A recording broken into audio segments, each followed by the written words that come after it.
Olá, pessoal, como estão? Vamos dar início, então, né, ao nosso último momento teórico, que é o quarto momento teórico. Lembrando, então, que nós já tivemos um momento para repensar a educação em saúde, para falar sobre comunicação, como ela ocorre, né, o processo de comunicação, para falar sobre estratégias de comunicação, quais que nós podemos utilizar nos momentos de realizar um projeto. E agora, por fim, a gente vai falar então como de fato a gente faz um projeto mesmo, tá? Como que nós planejamos ações educativas para chegar, então, enfim, no projeto integrador de vocês, tá bom?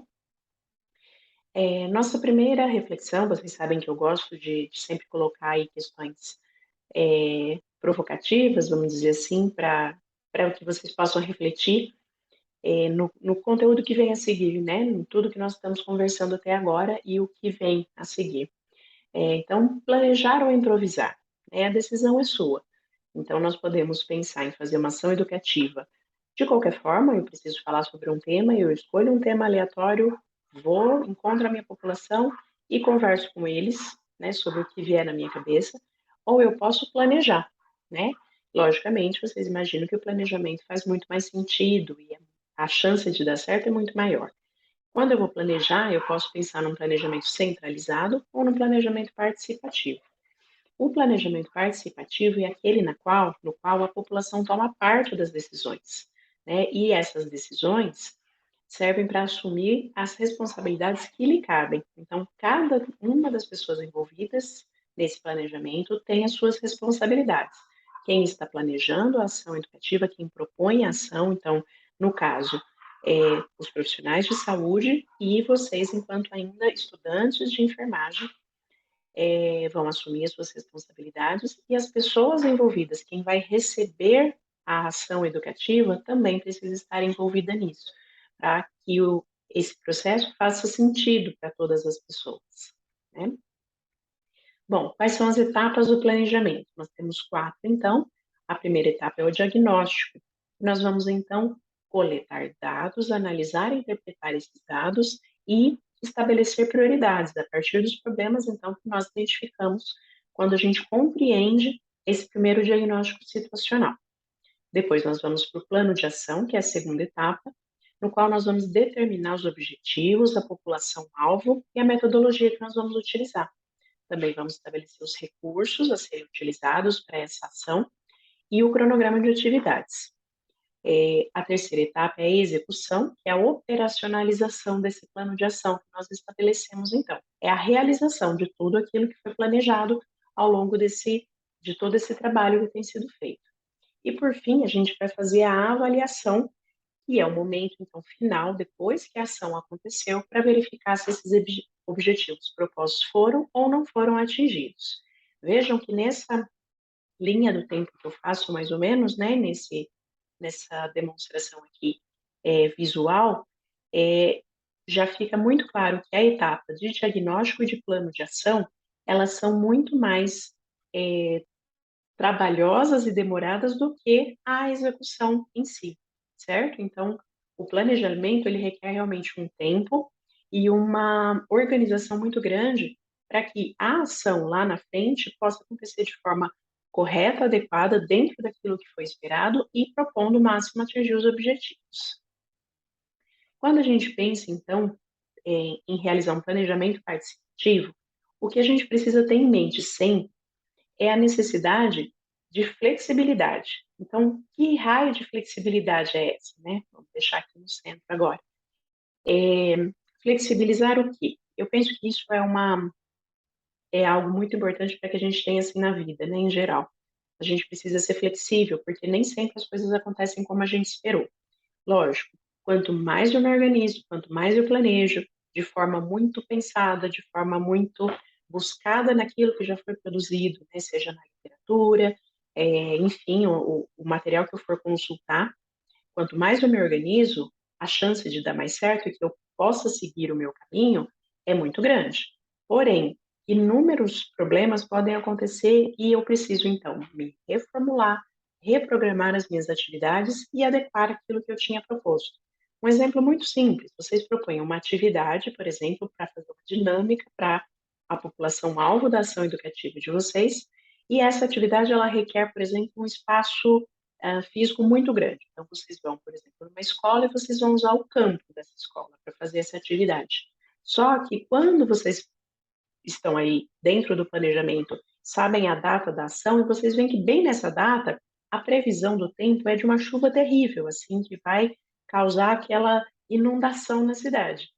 Bom, então eu já estou imaginando que eu não vou conseguir usar o campo e eu vou precisar então me reorganizar, readequar para fazer uma atividade que caiba no espaço fechado que aquele local me oferece, ou mudar a atividade então no meio do caminho, certo? Então, alguns problemas que podem acontecer nesse percurso todo, muitas vezes não estão na nossa governabilidade, não dizem respeito à nossa falta ou não de planejamento, mas sim a condições, às vezes até externas, que modificam então o nosso cenário futuro, certo? Então é preciso que a gente tenha em mente essa necessidade de flexibilizar, de poder deixar realmente sempre a mente muito aberta, aberta ao novo, aberta àquilo que é melhor para vir, tá bom? Buscando sempre que o final, né, a ação oferecida para aquelas pessoas seja a melhor possível. Bom, entrando então aí na fase do diagnóstico, né, que é a fase inicial do planejamento, e o diagnóstico ele compreende o quê? Em conhecer as características do local e da população. Então vamos falar um pouquinho sobre o que seria esse local, que foi inclusive o que eu já pedi para vocês, para que se dividissem em grupo e estabelecessem o local da ação de vocês. Local, gente, é aonde eu vou realizar a minha ação educativa.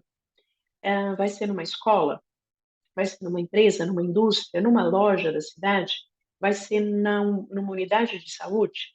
Certo? Então, eu tenho inúmeros exemplos. Vai ser numa comunidade religiosa, espiritual, que já se reúne? Vai ser num grupo social, um projeto social? Certo? Eu tenho inúmeras opções de locais a serem escolhidos, porque no caso de vocês, nesse momento, vocês ainda não estão indo para campo de estágio. Então, normalmente, quando a gente desenvolvia esse projeto antigamente, né, lá na cidade de Prudente, nós desenvolvíamos o projeto integrador no campo de estágio onde estavam sendo realizadas as ações de prática, né, na ação de estratégia de saúde da família, certo? No caso de vocês, é aleatório, então vocês realmente vão poder escolher o local que vocês quiserem. Muitas vezes, muitos de vocês já trabalham nesses locais que eu falei, pode ser um hospital também, eu não tinha dado como opção, mas pode sim ser um hospital, ou outro serviço de saúde qualquer, uma clínica, enfim. Então, o local onde vocês já trabalham, onde vocês têm algum familiar que trabalhe, ou algum local que vocês tenham um contato ou tenham uma afinidade, por exemplo, como os grupos sociais, como eu já coloquei, sejam religiosos, sejam de ONGs ou qualquer situação assim, certo? O que eu preciso estabelecer nesses lugares? As características principais. Quem são as pessoas que frequentam? São trabalhadores? É uma população específica? Qual que é a faixa etária? Qual que é a classe social? Fica localizado em qual lugar da cidade? Tem algum risco aqui dentro? Essas pessoas que se frequentam aqui, elas têm algum problema de saúde? Se é uma empresa, os funcionários costumam faltar por determinado problema de saúde mais em comum? Se é uma unidade de saúde, aquela população tem o que como problema principal? Ou eu vou pensar nos trabalhadores dentro da unidade de saúde? Se é uma escola, quais são os problemas principais dessa escola ou dos trabalhadores da escola? E por aí vai, certo? E quando eu penso nisso, né, nessas características, então eu estou pensando em problemas, necessidades de saúde dessa população. O que aquilo de fato causa um problema? E o principal, o que eu posso intervir de forma educativa? Porque existem inúmeros problemas que não é somente com educação e saúde que vão ser resolvidos, que muitas vezes precisam de uma estrutura maior, inclusive sociais, políticas, municipais, que possam resolver, certo?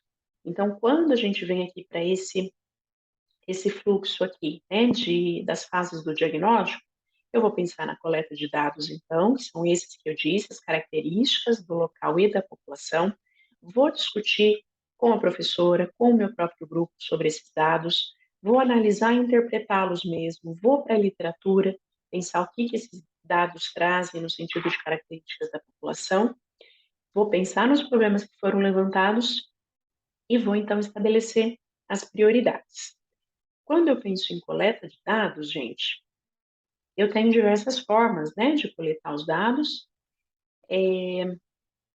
e o que é mais principal aqui, que a gente mais deseja, é que aconteça a participação popular. Então, como eu venho falando com vocês desde da primeira aula teórica, para que para entender que, na verdade, quando as pessoas são envolvidas nesse processo, elas se sentem muito mais participativas e, com certeza, elas vão colaborar muito mais com essa ação, né? Então, de preferência, que esses dados sobre os problemas, né, da população sejam coletados com todas essas pessoas envolvidas.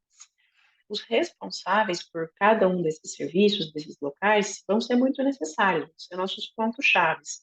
Sejam os chefes, os patrões, sejam, por exemplo, né? Então, se eu for numa empresa, numa usina, alguma coisa, eu vou pensar, então, em quem são os responsáveis. Se eu vou numa unidade de saúde, eu vou pensar nos profissionais de saúde, de preferência o enfermeiro, que é o nosso, deve ser o nosso maior contato. Se eu vou numa escola, eu vou pensar na diretora da escola, nos coordenadores, até mesmo nos professores. Se eu vou numa comunidade religiosa, quem é o responsável por essa comunidade? Por aí vai. Dentro desses responsáveis, muitas vezes eu tenho líderes, né? Quer dizer, que são aquelas pessoas mais influentes para essa população.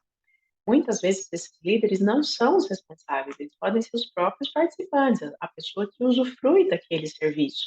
Então, quando é numa área de abrangência de uma SF, por exemplo, eu posso ter um morador ali, um grupo de moradores que sejam pessoas muito influentes, são moradores muito antigos do bairro, que às vezes têm algum tipo de comércio, então por isso eles conhecem muita gente, e são aquelas pessoas que se mobilizam o bairro, de preferência para o positivo, né? Como eu comentei que existem líderes de resistência, aqui a gente quer líderes de motivação, pessoas que chamem o restante das pessoas para participar junto. Se eu estou em escolas, muitas vezes eu tenho professores que são extremamente motivadores, dentre os próprios alunos, por exemplo, se eu estou num grupo um pouco mais velho, de adolescentes, quem são aqueles alunos que organizam grupos estudantis, que estão sempre à frente das atividades, e por aí vai, tá? E fora isso, eu tenho uma outra forma de coletar dados para identificar esses problemas, que é por meio da estimativa rápida, né? O que seria essa estimativa rápida? É quando eu pego uma porcentagem, uma parcela dessa população, das pessoas que estão envolvidas ali, vou montar um questionário muito simples, vou oferecer para elas, e por meio disso eu vou ter uma amostra de identificação desses problemas. Então, o que essa pequena amostra da população me diz sobre essa realidade que eu estou vivenciando aqui? É, não tem menor problema em realizar a estimativa rápida, na impossibilidade de fazer o, as reuniões, os encontros com a própria população, os líderes, os responsáveis, a gente pode sim utilizar a estimativa rápida. Ela é utilizada até pelos meios assim sociais grandes, né? Nós estamos em época política, perdão, estamos em época política, então quando a gente tem lá pesquisas de intenção de voto, esse tipo de pesquisa ele é feito por meio de estimativa rápida. Eu pego uma parcela da população, pergunto em quem eles vão votar, certo? Então aqui eu vou, por exemplo, numa unidade de saúde da família e vou fazer uma estimativa rápida com as pessoas que estão ali, por exemplo, aguardando atendimento. Vou entrevistar 10, 15 pessoas. E elas vão provavelmente me dar uma ideia do que está acontecendo com aquela população. A mesma coisa numa escola, numa empresa, numa usina, certo? Independente do local que eu for, quando eu não tiver outras formas de identificar os problemas, eu posso sim ir para a estimativa rápida. E no caso, eu posso e devo, se for necessário, utilizar as ferramentas que eu já tenho disponíveis. Por exemplo, o ESUS, que é o Sistema Informatizado da Atenção Básica, então ele nos oferece os dados de saúde de determinadas áreas da estratégia de saúde da família, da atenção primária em geral, o DataSUS, que é o Departamento de Informática do SUS, e o IBGE, que vai nos oferecer diversos dados, sejam sociodemográficos, políticos, enfim, de mortalidade, morbidade, que podem nos embasar aí nessa caracterização da minha população para que eu possa fechar, então, esse diagnóstico situacional, possa descrever muito bem a situação, tá? E daí a gente vai pensando nessa questão de problema, né? De escolha de problema.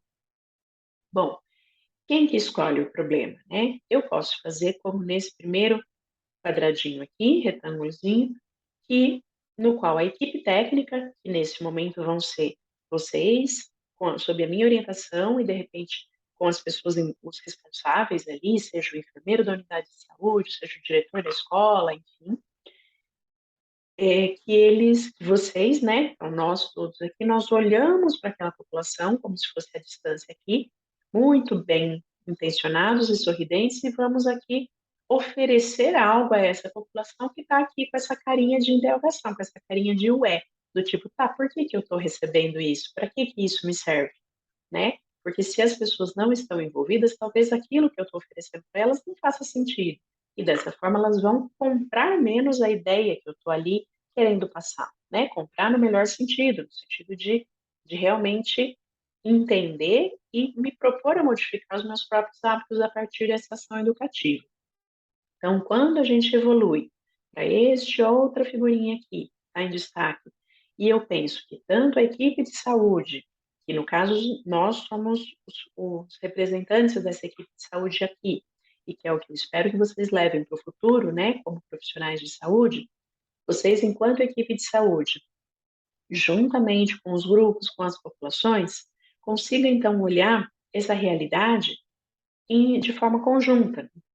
Então, todos muito bem sorridentes e intencionados olham para a realidade, olham para a situação, olham para um problema e conseguem, dessa forma, então, escolher aquilo que mais se adequa, aquilo que eu mais preciso trabalhar e que possa ser resolvido com uma ação educativa, que é o que eu falei, como que a gente prioriza, né?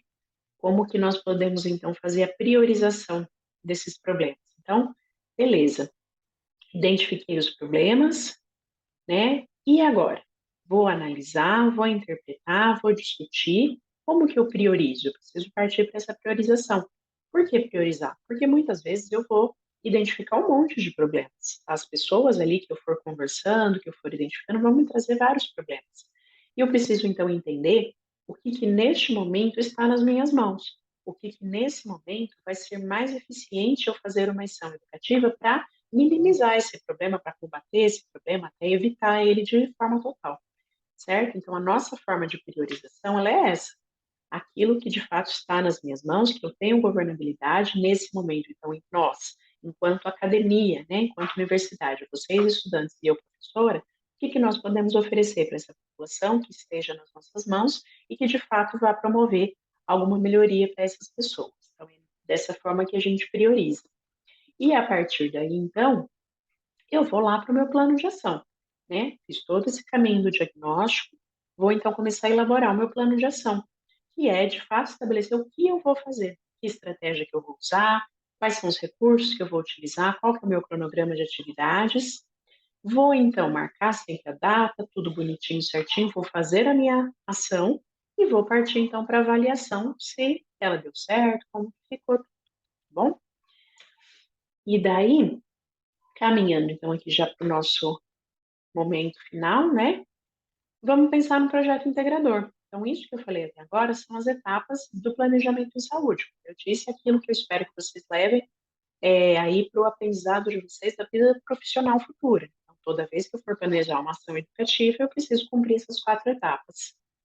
Mas, pensando em projeto integrador, isso que vocês precisam cumprir até o final da disciplina agora, né? Até o final do semestre. Como que a gente começa? Como eu já pedi para vocês, dividindo em grupos e estabelecendo o local, então, que pode ser qualquer um desses aí que eu já dei os exemplos. E daí nós vamos então nos encontrar na semana que vem e vamos começar a planejar o diagnóstico. Como que a gente vai fazer o diagnóstico? Né? Então, como o diagnóstico ele é bastante específico, dependendo do local que vocês vão realizar, eu preciso realmente conversar individualmente com cada grupo, um, dois representantes de cada grupo, ou de preferência com o grupo como um todo, para que a gente comece a pensar em como fazer isso. Como eu vou coletar esses dados, quais são as características dessa população, o que eu preciso ver com essas pessoas, com quem eu preciso conversar, a partir daí, então, começar a escrever, porque o projeto integrador de vocês nessa disciplina, vocês vão, então, além de realizar essa ação, vocês vão escrever esse projeto, né? Então, de forma científica, embasada e tudo, vocês vão escrever e essa é a avaliação final de vocês. A avaliação do primeiro bimestre é o comecinho do projeto. A avaliação final da disciplina é o projeto escrito inteiro e a apresentação da ação realizada também lá no final, certo? Então, gente, trouxe aqui bem detalhadinho, porque são os recortes da. Agora eu vou me diminuir para dar para ler bem. São os recortes do próprio roteiro, que já está postado lá no Aprender para vocês, exatamente do que vocês têm que fazer. Então, essa é a parte inicial, né? Introdução. O que precisa estar descrito na introdução? O item 1.1, a descrição da situação. Vocês vão descrever o local desenvolvido, o tipo de serviço, que vai variar de local para local que vocês escreveram, quem que trabalha lá, ou quem que usufrui do serviço, como eu já falei, quais são as características, pensando em determinantes sociais de saúde, que eu acredito que vocês já estão aí iniciando essa discussão a partir das situações de problema, quais são os fatores de risco para adoecimento dessas pessoas, qual que é o perfil epidemiológico e demográfico dessas pessoas, onde fica localizado, se tem serviços de apoio, então, por exemplo, se é uma comunidade religiosa, eles contam com algum serviço de apoio, eles estão vinculados a alguma unidade de saúde, a alguma escola, a algum outro órgão social, órgão, né, órgão do governo mesmo, né, público, para que as pessoas possam usufruir. Se é uma unidade de saúde, o que tem dentro dessa área de abrangência? Eu tenho escola, eu tenho grupos sociais, eu tenho grupos de assistência social. Se é uma empresa, uma usina, ela está vinculada a algum tipo de outras organizações também, é disso que a gente precisa saber, tá?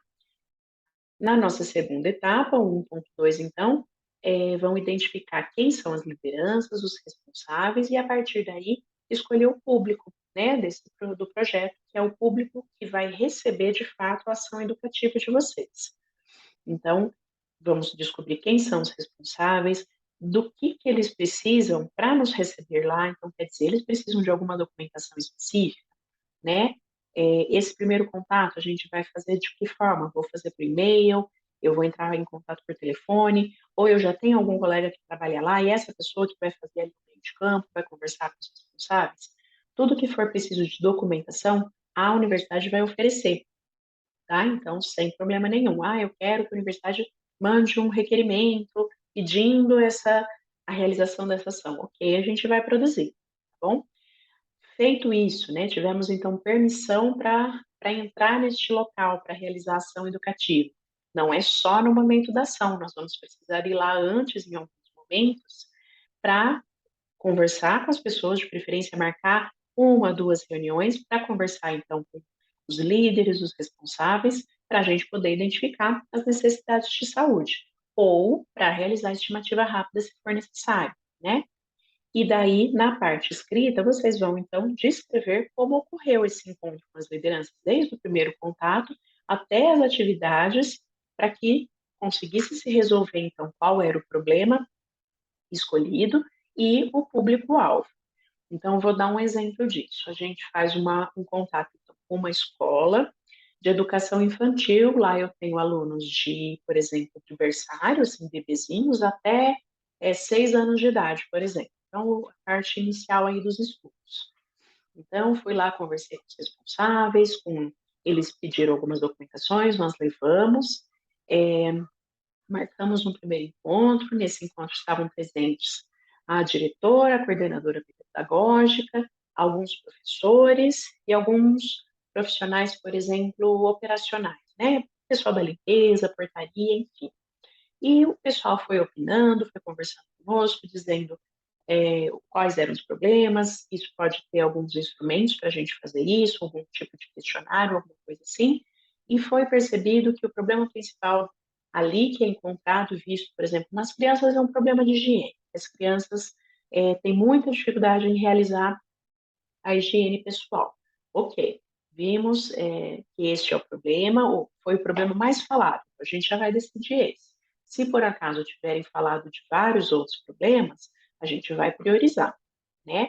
No caso, se foi esse o principal falado, não apareceram outros problemas relevantes, a gente vai ficar com esse. Ok, problema de higiene nas crianças. Mas em quais crianças? É em todas? Desde os bebezinhos até os mais velhos? Ah, sim, em todos, certo? Mas adianta eu fazer uma ação educativa com os bebezinhos? Porque se eu for pensar nos bebezinhos, seria melhor eu conversar com os pais, não é verdade? Então vamos, será que se eu conversar com crianças a partir de 4 anos, talvez eu tenha um, um resultado melhor? Ok, fechou? Fechou. Então, o nosso público-alvo vão ser as crianças a partir de 4 anos da escola tal. Combinado? Está dando para entender, pessoal? Bom, e daí aqui eu venho então para a descrição disso que eu acabei de dizer para vocês, o item 1.3. Quais foram os problemas ou as necessidades encontradas, né? E como que foi feita a priorização, se foi necessário essa priorização. E por quê, né? Então, de que forma eu fiz essa escolha, tá bom? E daí, gente, vamos aqui para o 1.4 para finalizar a nossa introdução, que é descrever esse problema, então. É realmente só descrever. E fiquem tranquilos, gente, que eu estarei com vocês o tempo todo, tanto nos momentos de preferência, os presenciais, espero conseguir estar com vocês presencialmente nos locais para a gente poder fazer esse pré-contato. E também, o principal, que eu estarei com vocês na escrita desse projeto, tá? Vocês vão escrevendo e eu vou corrigindo e devolvendo para vocês o tempo todo, tá? Então, aqui, eu vou, por último, fazer a revisão de literatura. Então, eu vou escrever brevemente sobre o problema, sobre esse tema identificado aqui, de acordo com a literatura científica, ou seja, aquilo que já foi produzido em saúde. Então, se o problema é má higiene nas crianças, o que já foi produzido sobre isso? Vou pensar em materiais publicados nos últimos 5 anos, certo? Porém, caso eu não encontre, ou caso existam materiais muito bons, manuais, outros projetos já desenvolvidos que tenham uma data superior a esses 5 anos, tudo bem também, gente. Assim como eu falei anteriormente, a importância da flexibilização, né, no momento de repensar o projeto, tudo, para nesse momento de escrita, eu também preciso ser flexível. Então, por mais que exista assim, aqui essa recomendação de que nós utilizemos artigos 2 por aluno, né, do grupo, com a data dos últimos 5 anos, eu preciso que ter esse bom senso de identificar se o material é disponível, se ele está disponível para ser utilizado com essa data, tá bom? Fiquem tranquilos, mais uma vez estaremos juntos nesse processo. Bom, a partir daí, que é o que eu espero que a gente atinja até o final do nosso bimestre, então, nós vamos escrever os objetivos. Então, objetivo geral e objetivos específicos. E, para isso, eu vou consultar esse manualzinho, que já está publicado para vocês no Aprender. O objetivo de ação educativa, gente, ele é um pouquinho diferente do que normalmente a gente usa como objetivo de pesquisa ou de algum outro tipo de projeto. No objetivo de ação educativa, é o que nós esperamos alcançar com tal ação, e não exatamente a atividade a ser desenvolvida. Exemplo que eu tenho trazido. Vamos trabalhar problema de higiene com as crianças ali a partir de 4 anos daquela escola. Então, o nosso objetivo geral é: espera-se que as crianças da escola tal possam melhorar os seus hábitos de higiene. Esse é o nosso objetivo geral. E não, como objetivo geral, ter assim, realizar uma ação educativa para as crianças de 4 anos sobre higiene, certo? Então, o objetivo de ação educativa é que nós esperamos alcançar, né? E os objetivos específicos são os passos para alcançar o objetivo geral. Então, nesse manual, nessa página bem específica aqui, que por sinal é um manual mais antigo, com uma data mais antiga, mas que é um material tão bom e tão completo, tão rico sobre planejamento educativo, que nós fazemos questão de continuar utilizando. Tá? Então, a data de material científico ela é muito importante, porém com bastante bom senso, como eu já disse. Tá? Daí, pessoal, vamos escrever, né, isso para o segundo bimestre. As estratégias para resolução, então, qual é a metodologia a ser utilizada, de acordo com o público-alvo. Então, se eu vou utilizar uma roda de conversa, uma dinâmica de grupo, um grupo operativo específico, né? Enfim, a gente vai discutir isso com as pessoas envolvidas, tá? Aqui está escrito, no mínimo, professor de campo, né, e grupos de prática, no caso, se fosse realizada em campo de estágio, tá? No caso de vocês, essa frasezinha aqui, ela não precisa ser levada em conta. Então, a discussão vai ser comigo, com o próprio grupo de vocês e com as pessoas envolvidas lá. Eles se interessam por essa ação, eles acham que isso vai ser eficiente, né, para resolver os problemas. Nós vamos então descrever no item 4 os materiais que nós vamos utilizar, quais são os recursos, os recursos humanos, recursos materiais, a infraestrutura, inclusive os recursos financeiros. Lembrando que não é necessário um gasto exorbitante de dinheiro para realizar uma ação educativa eficiente, né? Eu posso garantir para vocês que a gente consegue fazer coisa muito legal somente utilizando recursos assim muito reaproveitados, coisas que nós temos em casa ou até o nosso próprio corpo mesmo, né? Nós mesmos como atores aí desse processo de ação educativa. Nada, não tem nenhuma ligação, um custo elevadíssimo com um projeto melhor e mais bem feito, tá bom? Então, não é esperado e eu não encorajo de forma nenhuma que vocês tenham grandes gastos para isso, porque de fato não são necessários. A ideia é que vocês aprendam a ser bastante criativos, bem assim, ousados, sem dúvida, espontâneos, porém, utilizando os recursos que estão à mão. Porque se eu penso que eu vou e eu pretendo usar esse planejamento para quando eu for um profissional de saúde, né, eu imagino que o profissional de saúde vai utilizar os recursos para fazer uma ação educativa, aqueles recursos disponíveis no seu próprio local de serviço, certo? Então a gente precisa aprender muito mais a trabalhar com aquilo que nós temos em mão, tá bom? E por fim, pessoal, do projeto integrador, da parte escrita, vocês vão então descrever a avaliação, né? Formas de verificar se esses objetivos foram alcançados. Então, por exemplo, quando a gente coloca lá se as crianças, né? O nosso objetivo espera-se que as crianças adquiram hábitos melhores de higiene. De que forma eu vou avaliar isso? Como que eu posso garantir que essas crianças realmente aprenderam a ter hábitos melhores?